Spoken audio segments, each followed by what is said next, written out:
Hi, I'm Claudio Orefice from High Tech Conversions, and I'm here to show you our game-changing clean room wipe dispenser. But before I go into the features, let me explain to you what typically happens in a clean room with polyester cellulose wipers. Typically, they're on a table. Someone has a spill, they need one wipe, they'll go over and they'll fan through the top 20 and they'll grab 2, 3, 4, or 5 wipes. They only needed one, but people are people and they habitually take more than they need. So what just happened was they contaminated and continue to contaminate, and they wasted wipes.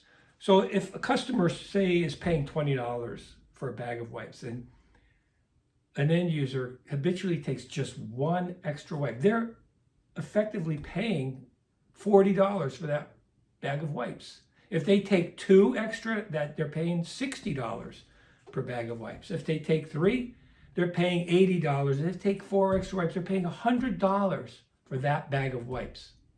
So we came up with Grab-EEZ. It is comprised of stainless steel.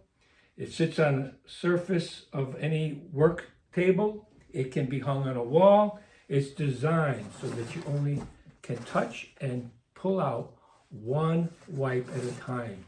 Eliminates cross-contamination, and it decreases waste.